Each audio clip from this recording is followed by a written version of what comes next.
Bom, falamos sobre neuroplasticidade na aula passada e nessa aula eu quero falar para vocês um pouco mais a fundo sobre a neurociência por trás da ansiedade.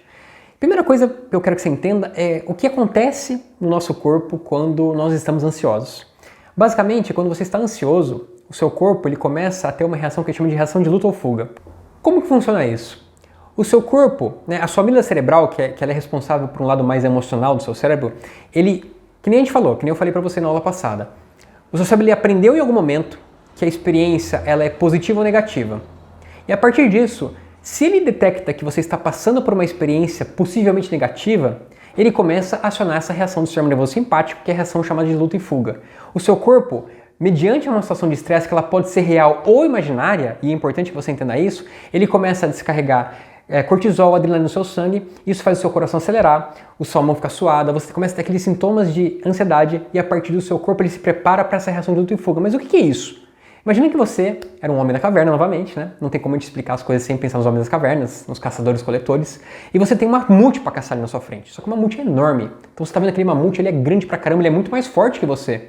Quando você está ali caçando aquele mamute, você está de frente para ele, você é bem menor que ele, o seu corpo ele começa a ter essa reação de luta e fuga, ou seja, seu coração acelera, seu coração acelera bastante para quê? Para bombear sangue para as extremidades do corpo e a partir disso você tem muito mais energia para atacar aquele mamute, para você fugir, sair correndo, você perceber que você não vai ganhar essa luta, ou para você congelar. O que seria o congelar? É como se o seu corpo desligasse para fingir que você está morto. Então, pensa assim, se eu estou morto, se eu congelei, teoricamente esse mamute vai poder passar por mim, vai ver que eu não estou tendo nenhum tipo de reação, eu estou salvo. Então, essa é a reação de luta e fuga importante que acontece nessas situações.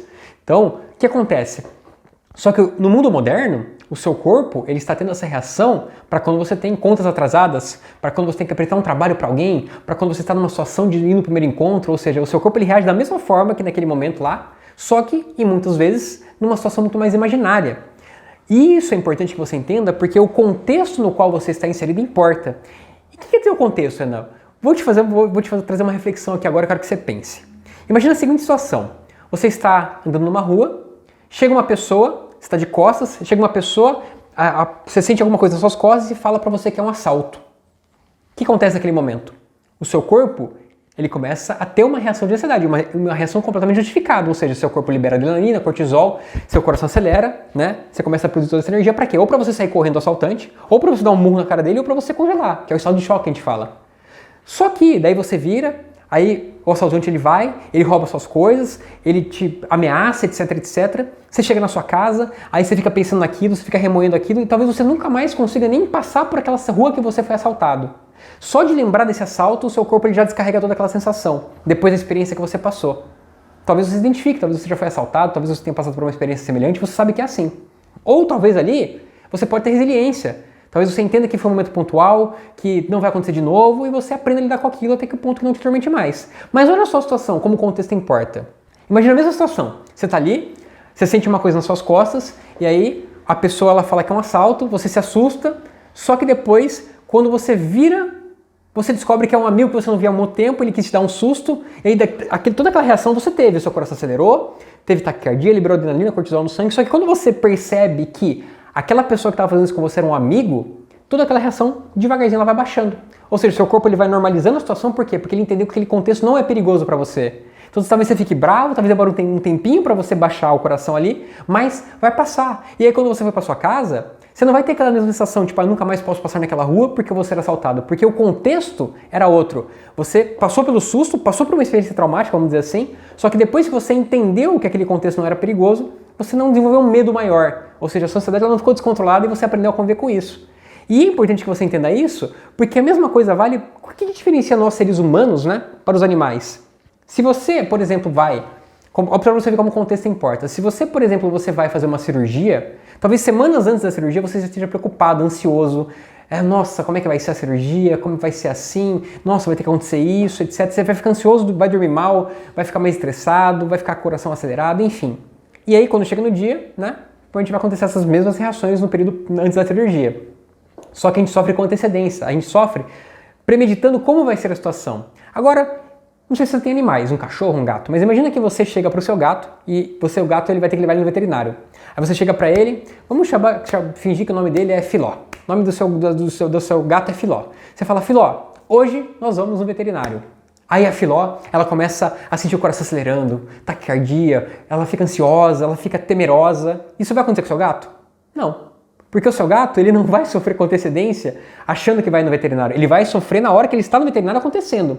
E isso que diferencia nós, seres humanos, dos animais. Nós premeditamos essa situação. Os animais, eles só vão entender o que está acontecendo no momento que está acontecendo. Então ele vai ter também, ele tem uma reação igualzinha à nossa de ansiedade.